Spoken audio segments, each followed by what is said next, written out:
से दुखी होकर परेशान हो जाए उसी को संत कहते हैं। नारद जी ने कहा मुझे कोई दुख नहीं, मुझे कोई सर्दी जुकाम बुखार नहीं है। तो फिर उन्होंने सारे आख्यान सुना दिए कि वृंदावन में एक नवजुवती महिला के 2 बेटे मृतक अवस्था में हैं, मृत्यु होने वाली घोषित पड़े हुए हैं। बोले तुमने ठीक नहीं किया? बोले हमने बहुत सारे गुणगान कर दिए, मंत्र तंत्र झाड़ फूक सब कुछ कर दिया, पर वो ठीक नहीं हुए। बोले भागवत सुनाई? बोले नहीं, ये तो मैंने नहीं सुनाया, भागवत के लिए तो समय चाहिए था। तो भागवत का आयोजन करो। कंसल में भागवत की कथा की गई और वहां पर भक्ति और ज्ञान वैराग्य पुनर्जीवन को प्राप्त कर देते हैं। ऐसे श्रीमद् भागवत के महात्म्य में लिखा हुआ है कि अगर तुम भागवत को ठीक से समझ जाओ, तुम्हारे जीवन में जो आज नफरत है, माता पिता की भक्ति पुत्र नहीं कर रहे हैं, बहुएं नहीं कर रही हैं, कहीं कहीं सास बहुओं की इज्जत नहीं कर रही, ऐसा भी होता। आज एक दूसरे के प्रति जो फर्ज है उसका हम लोग त्याग कर देंगे, दुखी है, परेशान है। तुम्हारे अंदर के जिगरा खत्म, तुम्हारे अंदर के सोचने की शक्ति खत्म, तुम्हारे अंदर जो खुशी थी वो सब खत्म हो गई। और भागवत कथा को अगर समझ जाओगे ठीक से तो तुम्हारे अंदर एक खुशी हिलोरे लेने लग जाएंगे अपने आप। जैसे कंसल में भागवत का आयोजन किया और भक्ति हंसते हुए खिड़खिड़ा करके नृत्य करने लगी, साथ में उसके दोनों बेटे भी नृत्य करने लगे, संसार स्वर्ग में आनंदमय बन गया। बोलो वृंदावन बिहारी लाल की। भक्ति में बहुत ताकत है। आज भक्ति का त्याग मत करो। ऐसे ही ये भागवत जो है, जैसे कल जरा सी भूमिका आपके आगे रखी थी, ये भागवत मरणासन जो मृत्यु सैया पर लेटा हुआ है उसके लिए है, अथवा जो मर गया है उसके लिए है, और जो जीवित है उनके लिए। भक्ति जीवित है, ज्ञान वैराग्य बीमार थे, उनके लिए भागवत जरूरी पड़ी। गोकर्ण हुए, क्योंकि भागवत कथा तो बहुत विस्तार है। इसका मूल पाठ अंदर शास्त्री जी द्वारा कराया जा रहा है। अब इस भागवत कथा को सिर्फ हनुमान चालीसा की तरह पाठ करो ना तो भी 27-28 घंटा लग जाते हैं। बिल्कुल सर पाठ करो जल्दी जल्दी तो, और कथा कहते समझा तो कितना समय लगेगा। और हमारे पास 7-14 घंटा है, और 14 घंटे में हमें तुम्हें समझाना है, तुम्हारे जीवन में परिवर्तन करना है।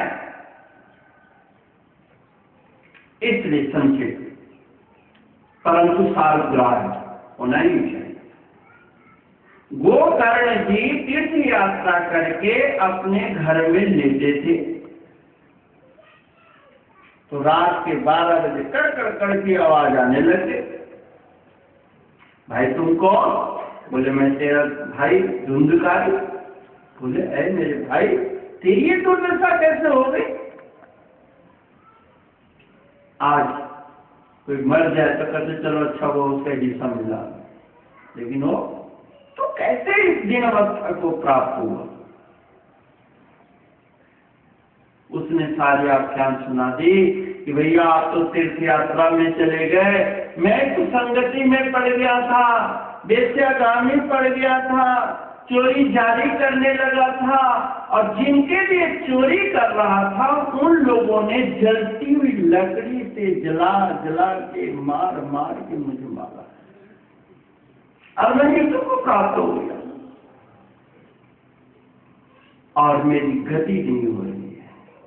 क्योंकि मरते समय मैं गोविंद का स्मरण नहीं किया, मैंने भगवान का ध्यान नहीं किया और मेरी मृत्यु हो गई और मैं भटक रहा हूं। मेरे आत्म कल्याण के लिए आप कोई उपाय करो।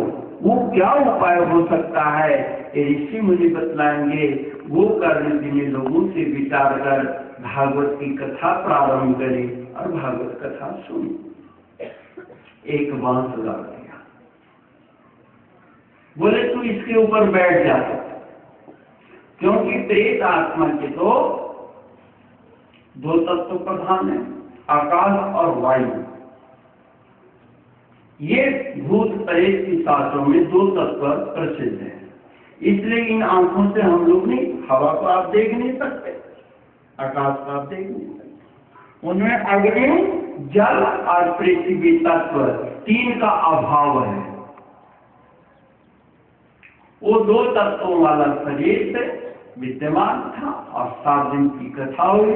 हर एक दिन के बाद एक एक गांठ करके फट जाते और 7वें दिन वो पूर्ण रूप से देखा कि आकाश मार्ग से एक दिव्य विमान आ रहा है, उस पर देवदूत बैठे हुए हैं, भगवान के पार्षद बैठे हुए हैं।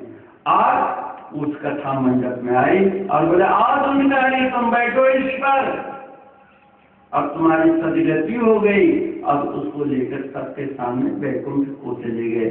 बोलो वृंदावन बिहारी लाल की। अब वो कर्ण को चिंता हो गई। उन देवदूतों से पूछा हरिदास से कि महाराज 7 दिन तक हम सब इस कथा मंडप में इतने श्रोतागण विशेष नियमों का पालन करते हुए भागवत कथा के श्रवण करी, तो विमान एक ही क्यों आया? जितने श्रोता थे इतने विमान, क्या भगवान के यहाँ कोई प्रोजेक्ट की कमी हो गई थी क्या? इतनी पालकी नहीं थी, इतने विमान नहीं थे उनके पास, वो तो भेज सकते थे। हरिदास जी तुम सही सही बताओ, वो तो बेचारा मुक्ति के लिए गिड़गिड़ा रहा था, प्रेत आत्मा से बचने के लिए आतुर था।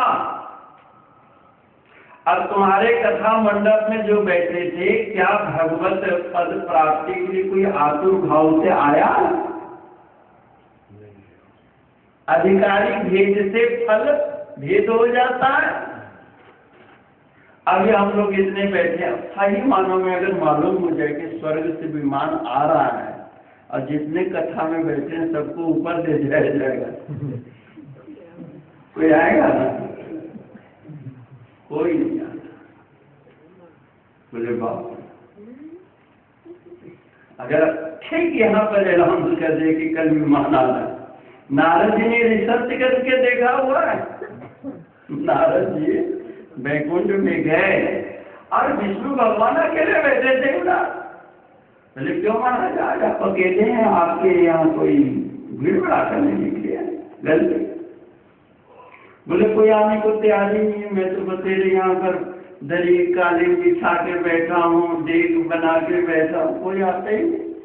बोले महाराज वैकुंठ पद की प्राप्ति के लिए तो सारे लोग यज्ञ करते हैं, हवन करते हैं, पूजा करते हैं, पाठ करते हैं। आप कहो ऑर्डर दे दो, बेशक वैकुंठ में आओ, मैं भीड़ लगा देता हूँ।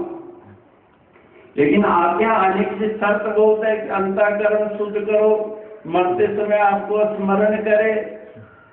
बोले चल मैं फ्री कर देता हूँ, बिना संकल्प के आ जाए, सारे आ जाए।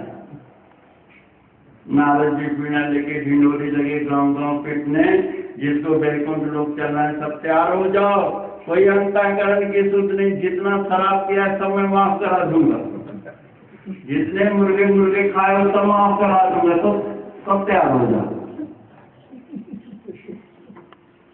नारद जी से कहा वहां मिलेगी बोतल?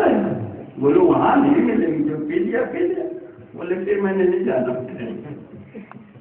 तो नहीं मैं सुन जाएगा खाऊंगा। यहाँ नाली में लौटने का आनंद है, गाली देने और सुनने का आनंद है, ये आनंद कहाँ से? माँ ने तृप्ति, अनुकूल वेदनीम सुखम, प्रतिकूल वेदनीम दुखम। मन के अनुकूलता ही तो सुख है। मैं कई दफा गाड़ियों से जाता हूँ, लोग झाड़ियों में, नालियों में पत्थर पर लेटे रहते हैं, उसी को सुख माने। झूठे सुख को सुख कहे, मानत है मन मोद, और खलिक तुड़े ना काल के, कुछ मुख में कुछ गोद। ये मिथ्या भ्रम में मत पड़ो। घर में क्लेश, बच्चों की अशांति, इस दुर्दीन अवस्था में भी लोग नहीं चेत रहे। क्या आश्चर्य। नारद जी ने झिंडोरी पीट दी, कोई जाने को तैयार नहीं। दूसरे दिन बोले चलो भाई, बोले महाराज अभी बहुत काम है हमारे।